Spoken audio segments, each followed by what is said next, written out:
Like many leadership skills, having the ability to build trust begins with recognizing the importance of this activity and understanding the necessity to behave in a manner that will contribute to the development of that much desired trust and credibility. Yes, some believe that having positional power automatically entitles them to this precious attitude, but I feel that this is actually compliance and not really trust. And to have a truly highly functioning team, it's essential to build trust, not just have compliance. So, what are some strategies that can help us build trust?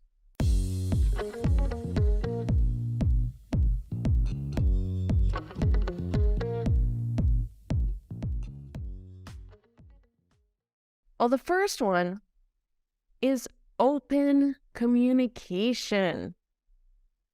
Share information about the decisions, about the actions.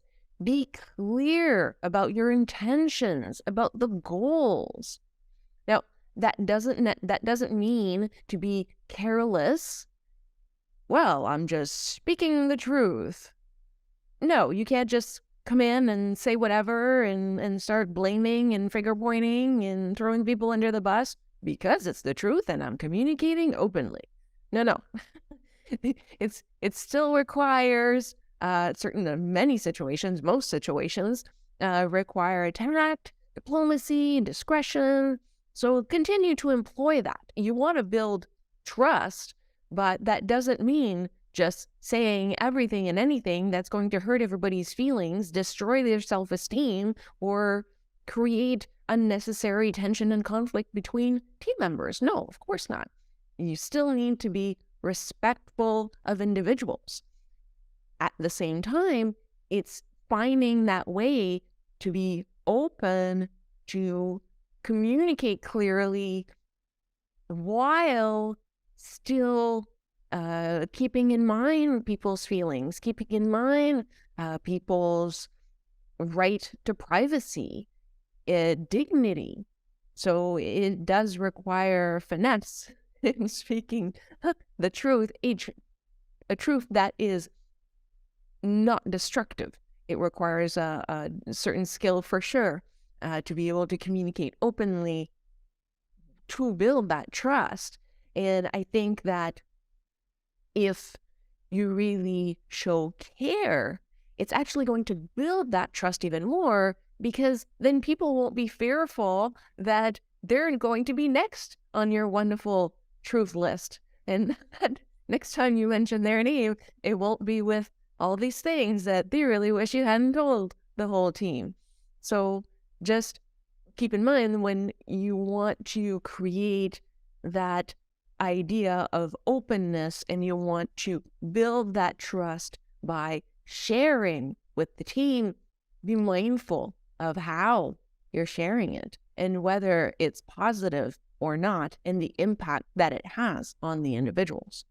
It's about finding the way of explaining the why. And that's more what I focus on.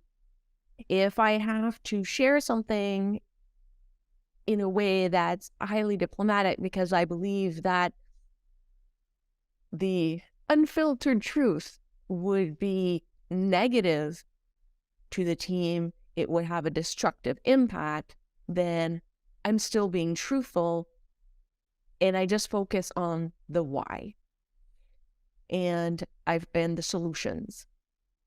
And that allows the individuals involved the right to their dignity and privacy while still building the trust with the team.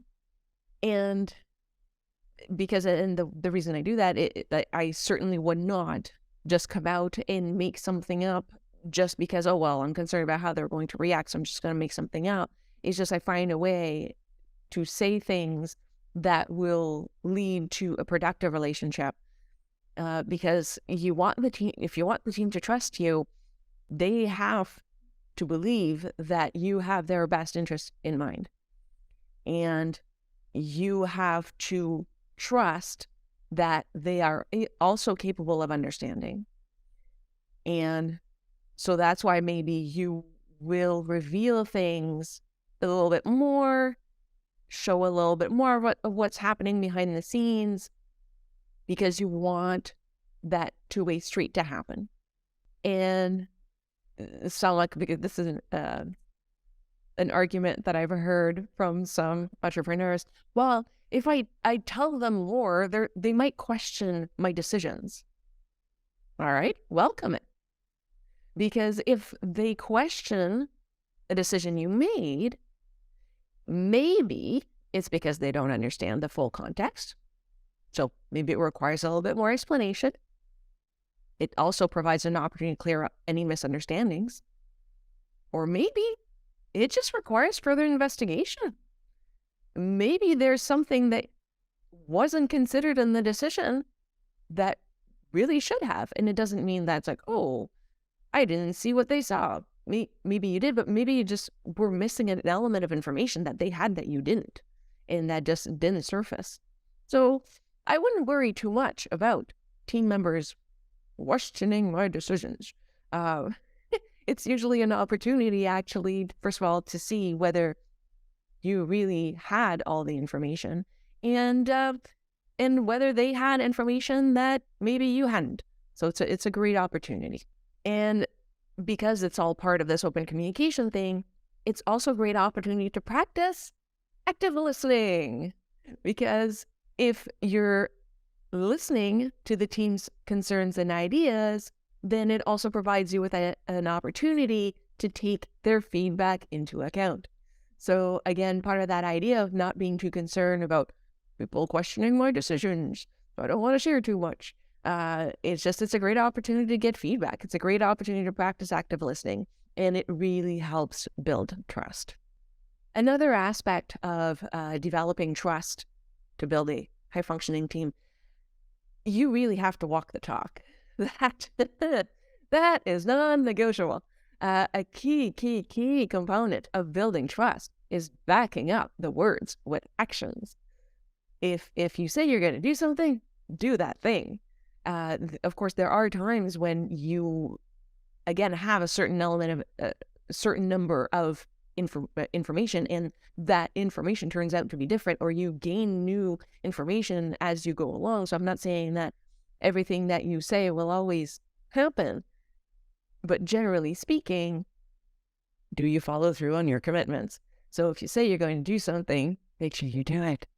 It's really, really important in building that trust with the team. It shows the team that you're reliable, that you're accountable, that they can count on you to be there.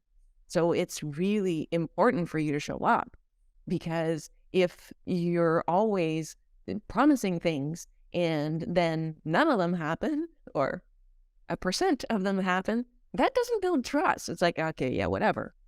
It doesn't mean that everything is going to happen. Like I just said, sometimes you had certain information and things turn out differently, or you had certain expectations and it didn't work out. And of course, then you dig into the why, try to figure out and fix it. But sometimes it's just you dropping the ball.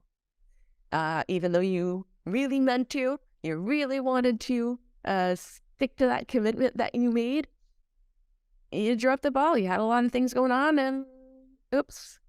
So admit your mistake. Apologize. It's usually appropriate to apologize. And take responsibility. And just that take responsibility, I've been seeing it way too much in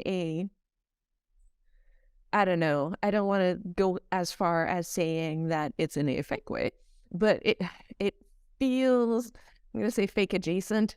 Maybe it's not. It's my interpretation. Just keep that in mind. Meet it. Meet it. If you're going to take responsibility, just beware of that I take responsibility speech. It's been coming out a lot, and there is that risk of it coming across as prepared, and just really feel it. Hopefully you do want to feel it because you care about your team members. I know I dropped the ball. Hey, it happens. And sometimes I just miss stuff.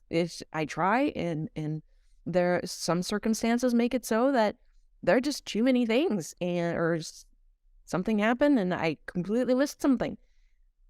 My first reaction is I am sorry. I try to explain why. I don't rationalize why and don't excuse why. But I do kind of explain the context as to why. Very briefly. I'm not trying to convince the person that, I didn't do anything wrong because there is still that impact of the fact that I dropped the ball on something. There is that impact. We made them feel really badly or something. So, just take that moment, apologize, and, say sorry, and here's what happened, but now here's my answer. So that's a great opportunity again to build that trust, to admit, and not just make up an excuse and just take a moment and apologize. And of course, it depends on the severity, right? There may be some things that are so severe that it may take a while to repair that trust, but keep at it. I mean, it should come back if you genuinely feel badly for what happened and you want to repair that relationship, that professional relationship. We're just talking in the context of business here. So yeah. Trust is fragile and it requires a lot of care. It requires a lot of intention. And it's important that it's not done in a manipulative way, in the sense that when I want to build trust with team members, it's not with the idea that I'm going to build trust because then I will be able to. It's really because I genuinely care about them and I am in it with them, and I want everybody to feel that genuine group effort. And so that's why, in my opinion, like, trust is really, it's key, and but it has to come from an authentic place. It can't come from this idea of, oh, I saw this episode and the person said I should build trust, so here I am building trust. Like, it really should be a mindset. Another important thing to remember is that trust is for all. So as part of that, I said group effort, it's not just for the leaders, it's for the whole team. Because it's also important for team members to trust one another. It's important for them to feel that should something happen, that their colleagues will be there to support them. That if they need a hand, the colleagues will show up, like vice versa. Obviously, I mean, the team member has to do that for others as well. But if there's this inability to build trust between team members, that needs to be investigated and rectified, because it will prevent a group from becoming a high-performance team. If there is trust within the team, then they are more likely to share information with each other. If there is a lack of trust, then they are more likely to be worried about being backstabbed. They likely are more worried about making mistakes because the other person don't report them or something like that. So it's important to build trust. And there's a difference between building trust and having, let's see, a clique. So this isn't just a little group like, yeah, we're gonna, hang together, not say anything about each other, okay? Like, that's not healthy either. That's not good. It's really about that openness, and remember that this is a professional setting, right? It's not building trust in the sense that, my best friend or my spouse or something like that. It's building trust in the professional sense. So let's keep that in mind. But it does create a more positive work environment, and then they are likely to be more happy to collaborate. So that's another side benefit of building that trust. An important thing to keep in mind about building this trust is that it takes time. Building trust takes time. It's an ongoing process that requires continuous effort and attention. So don't be discouraged if you don't see immediate results. Don't be discouraged if there's a setback. Don't expect it to happen overnight. Do keep being consistent and keep acting intentionally and keep reminding yourself of the importance of this. Over time, by consistently keeping your promises, following through on your commitments, acting with integrity, you can build trust and credibility with your team. This will help you lead more effectively, and it will contribute to creating a high-performing team.